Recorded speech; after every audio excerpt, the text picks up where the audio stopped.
여러분 안녕하세요, 블랙입니다. 최근 나스닥 지수가 힘이 없습니다. 12,000포인트를 돌파하지 못하고 요 며칠 연속으로 음봉이 여러 개 발생하고 있는데요. 특히 3월 9일에는 2% 이상 장대 음봉이 나와버렸습니다. 참고로 이것은 미국의 고용 보고서가 나오기 전에 찍은 영상이기 때문에 미국의 최근 고용 상황은 반영하고 있지 않습니다. 그렇다면 3월 9일 나스닥이 2% 이상 하락했을 때의 상황을 보겠습니다. 이것은 3월 9일 장중 나스닥 지수의 흐름인데요. 장 초반에는 상승 출발하면서 기세는 좋았지만 시간이 지나면서 상승폭이 줄어들더니 결국에는 2% 이상 하락 마감했죠. 최근에 미국 시장에 악재가 크게 두 가지가 있습니다. 첫 번째는 파월 연준 의장의 더욱 강력해진 금리 인상 발언이고요. 두 번째는 실리콘밸리 뱅크의 파산 가능성이 있습니다. 첫 번째 악재를 먼저 가볍게만 체크하고 두 번째 이슈로 넘어가 보겠습니다. 최근에 파월 형이 갑자기 매파적인 발언을 하면서 시장을 깜짝 놀래켰습니다. 3월 7일, 8일 이틀 연속 의회 청문회에 출석해서 파월 형은 금리 인상 속도를 빠르게 가져갈 수 있고 최종 금리 인상 타겟치를 좀 더 높일 수 있다는 매파적인 발언을 했죠. 약간 태세 전환을 했다는 느낌이 드는데요.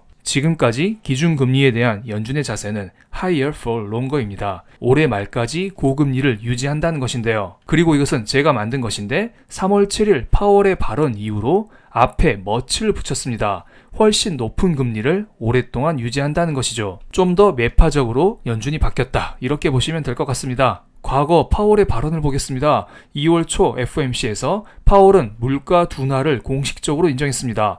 물가 둔화를 지칭하는 디스인플레를 연준회의 당시에 15차례나 언급했습니다. 이 정도면 물가가 꺾였다고 인정한 것이나 다름이 없습니다. 하지만 그 이후 2월 중순에 나온 1월달 소비자 물가지수가 꽤 높게 나왔습니다. 생각보다 물가 상승률이 많이 떨어지지 않았죠. 이 정도면 디스인플레라 부르기 민망할 정도인데요. 아마도 이 수치를 보고 파월 형이 태세 전환하지 않았나 이런 생각이 듭니다. 이런 악재로 인해서 요 며칠간 미 증시가 그렇게 좋지 않았습니다. 그렇다면 이번에는 두 번째 악재를 체크해 보겠습니다. 바로 실리콘밸리 뱅크라는 SVB에서 문제가 터졌는데요. 이 은행은 1983년에 세워졌습니다. 나름 역사가 꽤 깊은 곳입니다. 이곳은 은행이라 부르기에는 사업 구조가 독특한데요. 먼저 이 은행은 스타트업 벤처 캐피탈로부터 예금을 받습니다. 그리고 이러한 자금을 기반으로 다른 회사에 투자하면서 수익을 내는 구조입니다. 싸게 돈을 받아서 비싼 이자로 투자를 하는 방식이죠. 어떻게 보면 시중은행과 비슷하다면 비슷할 수가 있는데요. 시중은행은 개인에게 낮은 이자를 주고 예금을 받습니다. 그리고 이러한 돈을 높은 금리를 받고 개인 혹은 기업에게 빌려주죠. 흔히 말하는 예대마진이라는 차익을 얻는 것입니다. SVB도 비슷한 사업 구조를 취하고 있지만 대상이 다릅니다. SVB는 벤처캐피탈 스타트업 기업으로부터 예금을 받고요. 이러한 자금을 활용해서 다른 스타트업에 투자를 하면서 수익을 냅니다. 투자 받은 회사 입장에서는 초기 자금으로 쓰일 수가 있기 때문에 실리콘밸리 뱅크는 한때 스타트업의 생명선으로 여겨져 왔습니다. 그래서 실리콘밸리 뱅크 홈페이지 가면 스타트업 뱅킹이라고 떡하니 쓰여 있습니다. 그만큼 스타트업과의 거래가 많았다는 것이고요. 어떻게 보면 그만큼 위험했다고도 볼 수 있겠습니다. 스타트업 자체가 언제 망해도 이상하지 않잖아요. 특히 요즘 같은 경제 위기 상황에선 더욱더 그렇습니다. 그런데 재밌는 기사가 하나 떴죠. 몇몇 스타트업 회사 창업자들이 그들의 투자자들로부터 SVB에 투자한 돈이 있으면 다 빼라는 메일을 받았다는 것입니다. 갑자기 돈을 빼라니 느낌이 쎄하죠? 무언가 실리콘밸리 뱅크에 문제가 있다는 것을 알 수가 있는데요. 아니 땐 굴뚝에 연기가 나지 않을 테니까요. SVB의 예금 잔액을 보면 작년 12월 대비 올해 2월달, 즉 2달 동안 SVB의 예금 잔액이 150억 달러가 감소했습니다. 그러니까 SVB에 돈을 맡긴 사람들이 돈을 뺐다는 것입니다. SVB 입장에서는 고객이 150억 달러를 달라니까 이것을 줘야 됩니다. 그런데 어디에서 이 많은 돈을 마련할 수 있을까요? 다른 스타트업에 투자한 돈은 당장 회수할 수가 없습니다. 요즘 같은 하이퍼 인플레이션 시대, 고금리 시대에서는 스타트업 얘네들도 형편이 어렵기 때문이죠. 그래서 SVB는 비교적 현금화하기 쉬운 자산을 파는 것을 택했습니다. 바로 국채 MBS를 판 것인데요. 실리콘밸리 뱅크는 국채와 MBS 210억 달러를 매각했습니다. 그런데 이 과정에서 18억 달러의 손실이 발생했고요. 그래서 이를 메꾸기 위해서 17억 5천억 달러어치의 주식을 팔고 여러 경로를 통해서 총 22억 5천만 달러를 조달한다는 계획을 밝혔습니다. 이게 문제가 된 거죠. 이것을 보고 많은 사람들이 SVB 망하는 거 아니야? 이런 의혹을 제기한 것입니다. 솔직히 이번에 어떻게 꾸역꾸역 국채를 팔아서 고객 돈을 메꿔줄 수 있다곤 하지만 앞으로 만약에 국제금리가 계속 올라가는 상황에서는 실리콘밸리 뱅크의 손실액은 지속적으로 누적될 수밖에 없기 때문입니다. 그래서 이 소식이 나온 직후 SBB 파이낸셜은 마이너스 60%의 주가 하락을 보여줬고요. 장 마감 이후 시간외에서 22% 추가적으로 또 빠졌습니다. 토탈 80% 이상이 빠진 것입니다. 그런데 재밌는 게 있습니다. 실리콘밸리 뱅크만 주가 하락이 나온 게 아니라 시티그룹, JP모간, 웰스파고, 뱅크 오브 아메리카 등 여러 대형 뱅크주들이 일제히 하락했습니다. 대체적으로 마이너스 6% 전후에 하락이 나왔습니다. 어떻게 보면 실리콘밸리 뱅크가 급락했기 때문에 같은 섹터 내에 있는 다른 대형주들이 하락했다, 이렇게 볼 수도 있겠습니다. 그런데 여기에서 한 가지 의문이 드는데요. 일반적으로 국채는 안전자산으로 알려져 있습니다. 만약에 만기까지 보유한다면 손해볼 가능성은 거의 없습니다. 그냥 만기 때 국채에 원금과 이자만 챙겨가면 되는 것이니까요. 그런데 SBB는 국채금리가 낮을 때 국채에 미리 투자를 해둔 상태였습니다. 하지만 최근에 국채금리가 매우 올랐죠? 10년물 국채금리가 4%까지 올랐잖아요. 물론 이 사태가 터지고 나서 3.8%로 살짝 내려오긴 했지만요. 일반적으로 국채금리와 국채 가격은 반대라고 보시면 됩니다. 실리콘밸리 뱅크는 고객의 인출 요구에 어쩔 수 없이 국채를 팔았고요. 비쌀 때 샀었던 국채를 어쩔 수 없이 높은 금리, 즉 싼 가격에 팔았다고 보시면 됩니다. 미국 은행이 미 국채를 보유하고 있는 금액이 4조 달러를 넘어가는 상황입니다. 물론 이것을 만기까지 들고 가면 문제가 전혀 발생하지 않죠. 하지만 최근에 국채 금리가 많이 올랐기 때문에 그들의 미실현 손실은 커져가는 상황입니다.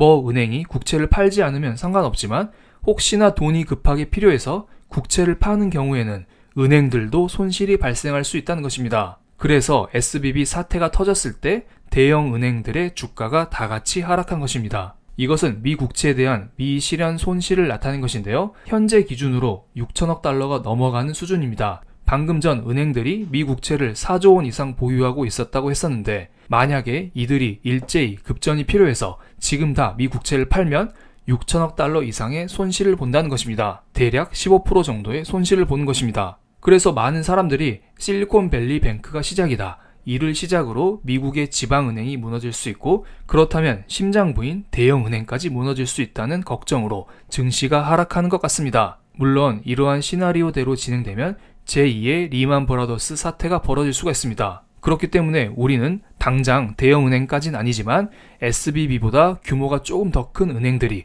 혹시 무너지는지 이런 것들을 체크할 필요가 있어 보입니다. 만약 그렇다면 당장 경제 위기까지는 아니어도 증시가 한 번씩은 출렁일 수 있다고 봅니다. 현재 시중은행에서 연준에 예치해둔 돈의 규모입니다. 팬데믹 이전보다는 훨씬 많은 수준이죠. 팬데믹 이전에도 많은 규모의 자산이 있었지만 팬데믹 이후에는 더 많은 돈을 연준에 예치하고 있습니다.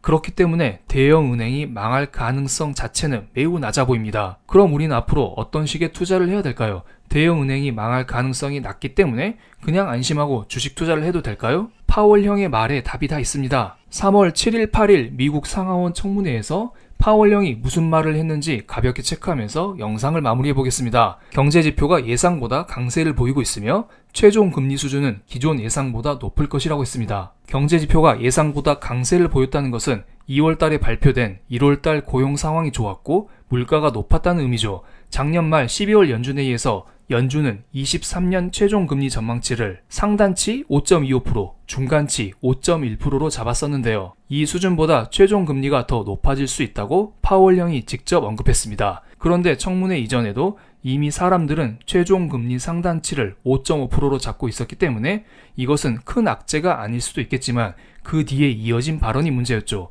경제 지표상 빠른 긴축이 필요하다면 금리 인상 속도를 높일 수 있다고 했습니다. 그러니까 다가오는 연준회의에서 0.25% 금리를 올리는 게 아니라 0.5% 금리 인상, 빅스텝을 밟을 수 있다는 게 시장에 큰 악재로 작용했습니다. 그런데 이번 실리콘밸리 뱅크 사태가 터지면서 미국의 과도한 금리 인상 확률이 떨어지고 있긴 하지만 여전히 긴축에 대한 공포가 있는 것은 사실입니다. 그리고 실제로 이러한 긴축 과정에서 다른 은행 하나가 터지게 되면 시장에 큰 악재로 작용할 수도 있겠고요. 그러니까 우리는 앞으로 중소형 성장주에 대한 투자는 조금은 자제하는 게 낫지 않을까 이런 생각을 해봅니다. 만약에 경기 침체에 대한 우려로 국채금리가 하락할지라도 경제 상황 자체가 꺾이게 되면은 중소형 성장주도 큰 타격을 받을 수가 있습니다. 국채금리가 혹시나 떨어진다고 무조건 성장주가 좋은 것은 아닙니다. 그리고 파월령이 경제지표를 언급했습니다. 경제지표가 좋게 나오면 앞으로 긴축 속도를 높일 수 있다는 것인데요. 그렇기 때문에 우리는 다가오는 소비자 물가지수를 꼭 체크할 필요가 있어 보입니다. 참고로 소비자 물가지수는 3월 14일에 발표가 되니까 이 일정을 꼭 체크하시기 바랍니다.